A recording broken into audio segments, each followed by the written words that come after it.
ఇది కొన్ని పాఠశాలలు మూతబడ్డ మాట వాస్తవమే కానీ ఈ మూత పరంపర గత 10 ఏళ్ల నుంచి కొనసాగుతూ వస్తూ ఉంది అధ్యక్ష. వాటిని తగ్గించడం కోసం రాష్ట్ర ప్రభుత్వం చేస్తున్న ప్రయత్నానికి రాష్ట్ర ప్రభుత్వానికి ధన్యవాదాలు తెలియజేస్తూనే అధ్యక్ష ఒక చిన్న విషయం అధ్యక్ష. గతంలో 65% స్కూల్స్కి అంటే గత 10 ఏళ్ల క్రితం 65% స్కూల్స్కి బిల్డింగ్స్ లేవు, ఇన్ఫ్రాస్ట్రక్చర్ లేదు అధ్యక్ష వాళ్ళు చెప్తున్నటువంటి వాటికి. సో వాటి విషయంలో ప్రభుత్వం ఏమైనా అంటే ఆ లోటును ఏమైనా పూడ్చడం కోసం రాష్ట్ర ప్రభుత్వం ఏమైనా చర్యలు తీసుకుంటుందా ఒకటి అధ్యక్ష. ఇక క్లాస్ రూమ్స్ లేకుండా ఏది ఒక బిల్డింగ్స్ లేకుండా చిన్న చిన్న డార్మెటరీస్లలో కూడా పెద్ద పెద్ద గురుకులాలని చెప్పి నడిపించినటువంటి పరిస్థితి కల్లారా చూసినాం అధ్యక్ష. అలాగే 90% బీసీ వెల్ఫేర్ మస్తుగున్నాయి, మైనారిటీ వెల్ఫేర్ లాంటి చాలా ఉన్నాయి. 90 BC welfare, 60 SC welfare schools without RO plants తో నడుస్తా ఉన్నాయి సార్. రక్షిత మంచినీటి కోసం రాష్ట్ర ప్రభుత్వం చర్యలు తీసుకోవాల్సిందిగా ఒక మాట సార్. అలాగే 20% స్కూళ్లు సార్, 20% స్కూళ్లు ఇక్కడ ఇబ్రాహీంపట్నం పేరు మీద స్కూల్ శాంక్షన్ అవుతుంది, అది పోయి మాల్కాడు ఉంటుంది సార్. ఈ రకంగా పేరు ఒక చోట ఊరొక చోట ఏదో తూతు మంత్రంగా గతంలో ఈ పాఠశాల నిర్వహణలు కొత్త గురుకులాలను తీసుకొచ్చినారు సార్. ఇక్కడ గమ్మత్ విషయం ఏంటంటే సార్, ఇంకా గతంలో 2014లో బీఆర్ఎస్ పార్టీ మేనిఫెస్టో చూసి నేను సంతోషపడ్డా సార్. ఏది వృత్తి విద్యా కోర్సులను ప్రోత్సహిస్తాం, ఒక ఏది పాలిటెక్నిక్ కళాశాలలు ఏర్పాటు చేస్తాం నియోజకవర్గానికో జిల్లా కోట అని చెప్పారు సార్. సరే అవి ఎటుపోయినాయో ఏం కథనో మనకు తెలియదు.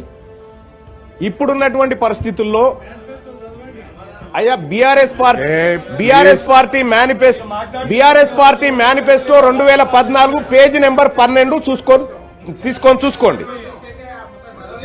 2014 BRS party manifesto page number 12 point number 16 చూసుకో అధ్యక్ష. ఇక్కడ గతంలో విద్యా వ్యవస్థను చిన్న భిన్నం చేశారు అధ్యక్ష. దాన్ని ఇప్పుడు గాడిలో పెట్టుకోవాల్సినటువంటి పరిస్థితి ఉంది అధ్యక్ష. ఆ గత హయాంలోనన్నా ఈ హయాంలోనన్నా మూతబడ్డ పాఠశాల విషయంలో నేను ఒక సూచన చేయదలుచుకున్నా అధ్యక్ష తమరి ద్వారా సార్. ఇప్పుడు మన ఒక దాదాపుగా 1913 పాఠశాలలు ఏవో మూత దిశగా ఉన్నాయని చెప్పి మనం అనుకుంటున్నాం సార్. ఈ మూతబడ్డ పాఠశాలలకు ఇన్ఫ్రాస్ట్రక్చర్ ఉంది, గ్రౌండ్ ఉంది, అన్నీ ఉన్నాయి. ఇప్పుడు ప్రభుత్వం ద్వారా అక్కడ నడపలేనప్పుడు మీరు ప్రైవేటు వ్యక్తులను అక్కడ బీడీ చేసుకున్నటువంటి నిరుద్యోగులను ప్రోత్సహించి ఈ పాఠశాలను రన్ చేసుకోవడానికి వాళ్ళకు అవకాశం కల్పిస్తే తద్వారా వాళ్ళు కొంత ఉపాధి పొందగలుగుతారు, అక్కడ ఒక కొత్త స్కూల్ ఏర్పడగలుగుతుంది. ప్రైవేట్ పరం చేయమని చెప్పట్లేదండి,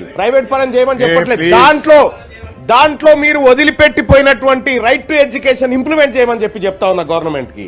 దాంట్లో 25% ఎడ్యుకేషన్ పేద పిల్లలకు అందించడం కోసం రైట్ టు ఎడ్యుకేషన్ అక్కడ ఇంప్లిమెంట్ చేస్తే ఇన్ఫ్రాస్ట్రక్చర్ మనం వాడుకున్నట్టు ఉంటది. అక్కడ లోకల్ గా కొంతమందికి ఉపాధి దొరికేటువంటి అవకాశం ఉంటది. నిరుద్యోగం కూడా కొంత తగ్గించేటువంటి పరిస్థితి గ్రామీణ ప్రాంతాల్లో ఏర్పడుతుంది. కాబట్టి రాష్ట్ర ప్రభుత్వం ఆ దిశగా ఆలోచిస్తే ఖచ్చితంగా మన గ్రామీణ ప్రాంతంలో ప్రతి ఊర్లో మనం అనుకున్నటువంటి స్కూల్, గతంలో వాళ్ళకు ఏ ఆలోచన లేక మూతబెట్టినటువంటి స్కూల్ ఏవైతే ఉన్నాయో వాళ్ళ మనం ఓపెన్ చేసి ప్రతి పేదవాడి ఇంటికి ఎడ్యుకేషన్ తీసుకుపోయేటువంటి అవకాశం దొరుకుతుంది అని తమ ద్వారా తెలియజేస్తున్న అధ్యక్ష. ఇంకొక విషయం అంటే అధ్యక్ష, ఇప్పుడు ఫీజు బకాయిల గురించి కూడా చాలా మాట్లాడుతూ ఉన్నారు సార్.